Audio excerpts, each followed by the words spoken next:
Rob Tebbutt for Boxing Social in association with Betfred. Delighted as always to be joined by Kalle Sauerland. We're here today at the Regis Prograis-Taylor Open Workout. Kalle, it's fight week. How you doing?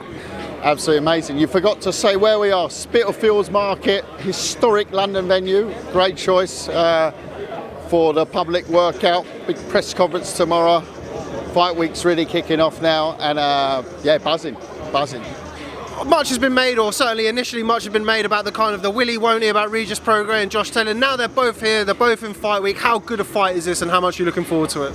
I don't think I can sell it anymore. I mean, you just got to look at the stats, the records, the trophy at stake, the world titles on the line, the big unification between two undefeateds. I don't know. I don't really need to sell it, do I?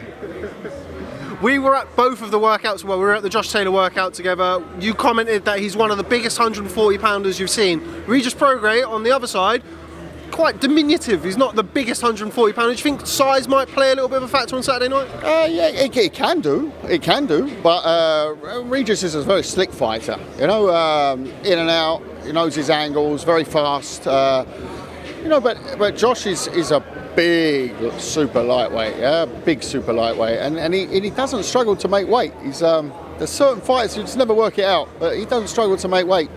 If you look at the height of him, especially when I watched him doing the pads, I've obviously seen him a couple of times fighting live now, but in the tournament. But when you see him on the pads, he really, you know, you see the height of him. He's a big guy for a super lightweight. But Regis makes up for in other things, you know. So it's such an evenly balanced fight. I mean. Saw some interesting odds floating around. I'm not a betting man, well, not always, and no, I'm looking forward to it. I think it's a 50-50. You know, it's going to be very interesting. A lot of talk about what happens if it's a draw. Let me tell you, there is no draw. Right? There's a winner. There's a winner of the Ali Trophy. The Muhammad Ali Trophy will then be decided by a fourth judge. Failing that, we'll go to a count-back system. Golfers will know that. You'll go back through the rounds. So you go 12th round, who won that, 11th round, all the way through. Lots of different mechanisms, so there will be a winner on Saturday night. There will be a winner, and actually, Usyk Briedis, that was decided on the last round. Not only on the normal scorecards, but had that round gone differently, the fourth judge had scored it for Briedis. So Briedis would have gone in the final. Usyk would have gone out. Would have Usyk been here where he is today? No one knows. You mentioned earlier the betting odds. The betting odds have got Regis Prograis as a narrow favourite over Josh Taylor. Why do you think that is? I think they have to sort of go with one, but I think that could change moving up to fight week. I don't know how it works exactly. They've got algorithms, don't they, and things like that. I never seem to win when I bet, so don't ask me who's going to win. Don't know. Bookies are bookies, isn't it? I ain't a bookie. One thing that I did want to ask you about, one of the best things about the World Boxing Super Series, apart from seeing you, of course, is the lights. Are we going to have the lights on Saturday night? It's a Sky pay-per-view show, so it'll be a Sky setup. Unfortunately, we won't have the lights, but we'll make up for it. There's a few little surprises in the production on Saturday night, and Sky do a terrific job, I must say, always. You know, it's great to have this platform in the UK. You know, they're really pushing it. In the US, of course, a great partner with DAZN, who's pushing it everywhere as well. So. At the end of it, this fight don't need too much pushing. You're going to have a lot of, obviously, all the hardcore, but I think it reaches over into the mainstream, this fight. It's one of those fights that, you know, everyone knows that this could be very well a fight of the year contender, if not the fight of the year. So it's got it written all over it. It's only down to them now to do it. You know, lights, no lights. You know, that part will be secondary Saturday night. Co-main event, two guys who you know very well. You've promoted both of them, Price-Chisora, David Price over the year. Really interesting fight, really interesting time for that fight to be happening. I said it before, it's a great fight. It's a cracking fight. It's a fight I try to make a few times. No, it's one of those fights. It's come together out of certain circumstances. It's a mouth-watering heavyweight fight, you know, especially for the British public. It's, you know, everyone knows David Price, everyone knows Price-Chisora. It's going to be interesting. I'm interested to see them at the public workout today. Whether there's any, you know, whether they pass each other, whether they'll see each other, whether one will look at the other. I remember doing a lot of Klitschko. We were seeing the Klitschko fights. Klitschko used to stay and watch the opponent often from the first row with his brother and sit there and check the opponent out. Would there be a bit of that today? Press conference tomorrow. I'll be interested on that one as well, as it always is with my old friend Derek. A press conference is always lively, and I'm sure that tomorrow won't be a difference. But Price is also pepped up. Last few press conferences, Price is he's found that beast in himself, and they both had some hard luck in their careers, and they've hit form, they've hit confidence. It's just they're not both coming off losses, they're both coming off wins, proper wins, exciting wins. But it is all or nothing. That's how much at stake. We talk about the big main event with Prograis-Taylor, how much is at stake. This is the same levels, but very different, because actually the loser will most likely retire. You mentioned working with Derek, and he's never short of a controversial moment or two. Is there any in particular moment that sticks out from your time promoting him? Well, tables being thrown next to me at a close shave, with a table, chasing Bulgarians through the Four Seasons Hotel. It was another classic with the Pulev wearing. And there's loads. The negotiations with Derek was always an event in itself. Unfortunately, that was never filmed, but you know what? At the same time, we go on. We're both Londoners. We see each other out and get on very well with Derek. We go back a long, long way. With Pricey as well.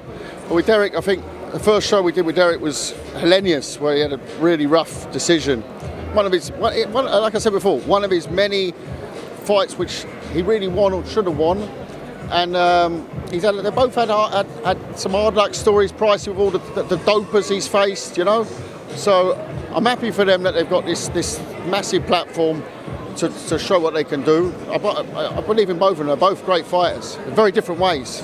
Pricey, prime, just an amazing boxer, actually, an Olympian, bronze medalist. People forget that, but someone who can really whack.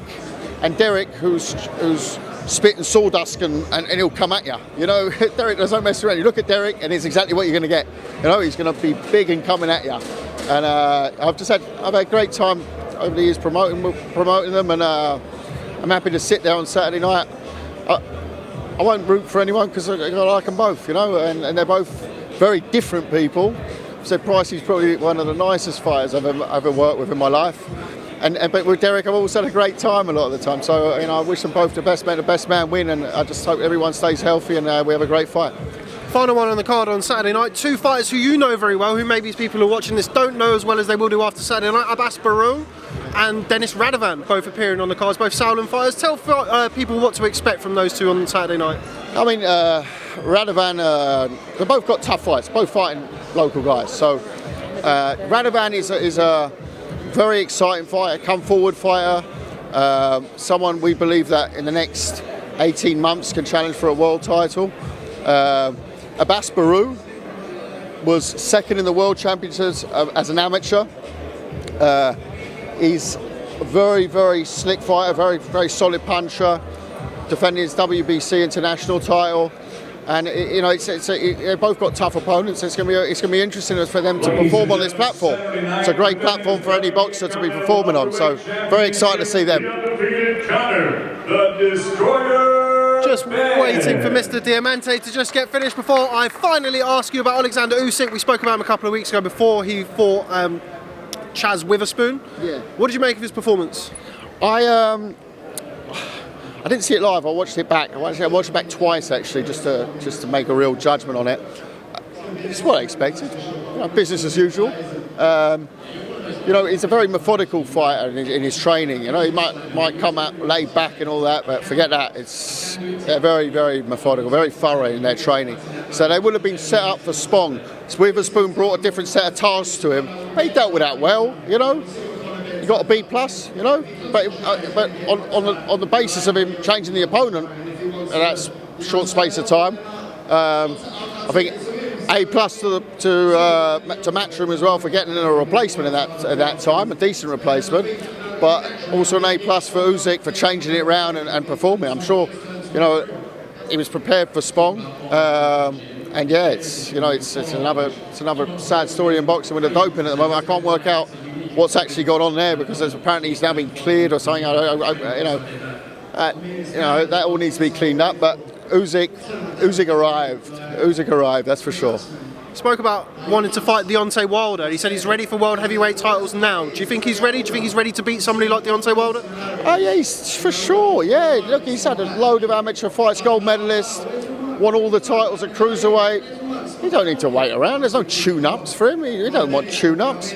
But let's look at the you've got to look at a realistic situation. He's got Deontay Wilder that's signed up with Fury, but he's got to beat Ortiz first. I keep on telling people, mind the Ortiz fight. That's a live fight.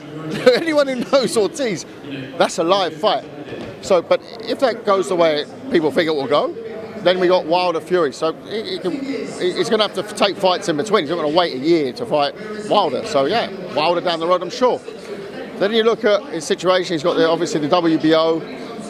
He's very, he's very high on the WBO, I believe. But Joshua, I believe, has to fight Pulev after this fight if he wins, or Ruiz has to fight Pulev. Sorry. He's going to have to wait. The issue is not many people are going to fight Usyk on a voluntary. I'd be very surprised if the winner of Joshua Ruiz fights Usyk in a voluntary. He'll have to go the BO mandatory route, but the BO mandatory is only after the IBF, which is Pulev. So it's up there. He'll have to wait his turn. Well, I think towards the end of next year, I guess he should be there or thereabouts. Okay, well, Kalle Sauerland, always a pleasure catching up with you. I'm sure it won't be the last time I speak to you this week. As always, thanks very much for speaking to Boxing Social. Thank you very much. Cheers, mate. Nice one. Ladies and gentlemen.